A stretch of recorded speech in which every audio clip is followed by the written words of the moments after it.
صحیح سمت میں لے کر جا رہی ہے. وزیر اعظم نے کہا تھا کہ فرانسیسی سفیر کو ہم ملک بدر نہیں کر سکتے. بہت سارے معاشی مفادات ہمارے ساتھ جڑے ہوئے ہیں. ان کے اس بیان پر کیا اسٹانس ہے جمعیت علماء اسلام کا؟ دیکھیں ارباب جہانگیر صاحب، سب سے پہلے تو میں آپ کا شکریہ ادا کرتا ہوں اس حساس مسئلے پر جس کے ساتھ پورے صرف پاکستان کے مسلمانوں کے نہیں پوری دنیا کے مسلمانوں کے جذبات جڑے ہوئے ہیں. ہمیشہ کی طرح عمران خان جو بات کرتا ہے اور اس کے بعد اس سے یوٹرن لیتا ہے، اس بات پر بھی عمران خان نے یوٹرن لیا ہے. سفیر کو واپس نہیں بھیجیں گے کہ معاشی صورتحال ہماری بہتر ہو رہی ہے، روپیہ اوپر جا رہا ہے، نوکریاں. اسی بیان میں جو انہوں نے قوم سے خطاب کیا اس میں اس نے یہ ساری باتیں کی کہ نوکریاں مل رہی ہیں، معیشت بہتر ہو رہی ہے، فیکٹریاں لگ رہی ہیں، اور اس کے برعکس جو ہے وہ خان صاحب ایک ایک شہر میں جا کر لنگر خانہ کھول رہے ہیں اور قوم کو لنگر پر لگا رہے ہیں. اور یہ کیسی معیشت بہتر ہو رہی ہے کہ ایک وزیر اعظم اٹھ کے قوم کو خود لنگر پہ لگا رہا ہے.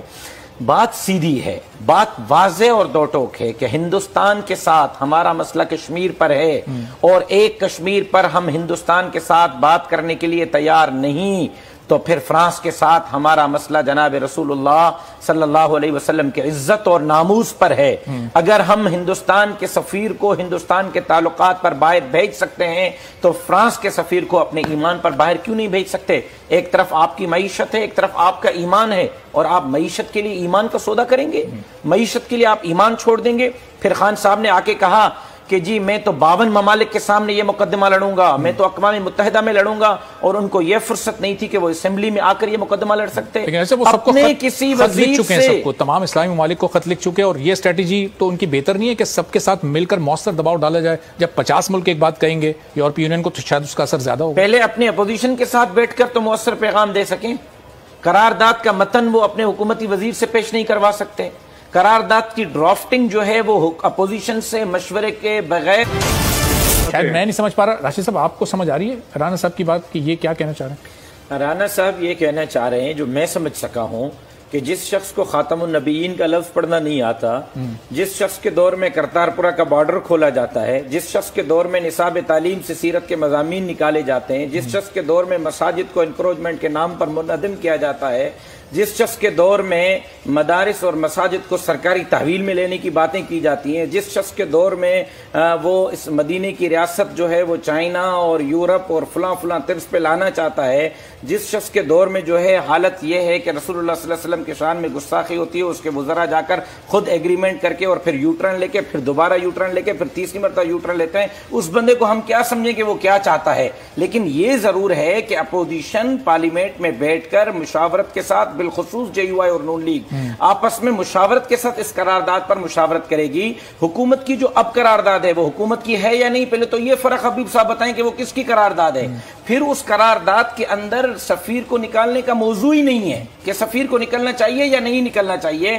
ہمارا مقصد یہ ہے، رانا تنویر صاحب کا بھی، میرا بھی، امت مسلمہ کا بھی، کہ جی کوئی ایسا قدم اٹھائیں جس قدم سے جناب رسول اللہ صلی اللہ علیہ وسلم کے شان میں آئندہ گستاخی نہ ہو، اور جو گستاخی کر رہے ہیں ان کو ایک واضح پیغام دینا چاہیے کہ بھائی اگر ہندوستان ہمارے ملک کے سرحدات میں مداخلت کرتا ہے، ہم اس کے سفیر کو برداشت نہیں کرتے، تو کوئی ہماری ایمانی سرحد میں مداخلت کرے گا، کوئی ہماری ایمانی سرحد کے اندر پھلانگے گا تو ہم اس کو اپنی ایمان کی سرحد میں بھی پھلانگنے کی اجازت نہیں دیں گے. پھر جس طرح ہندوستان کے ساتھ سفارتی تعلقات ختم ہو سکتے ہیں، اس طرح فرانس کے ساتھ بھی سفارتی تعلقات ختم ہو سکتے ہیں. پھر یہاں معیشت کی بات نہیں ہوگی، پھر یہاں کسی اور چیز کی بات نہیں ہوگی، یہاں ایمان کی بات ہوگی، اور ایمان پر کوئی کمپرومائز نہیں ہوگا. پی ٹی آئی اپنا موقف واضح کرے کہ پی ٹی آئی کا موقف اس حوالے سے کیا ہے.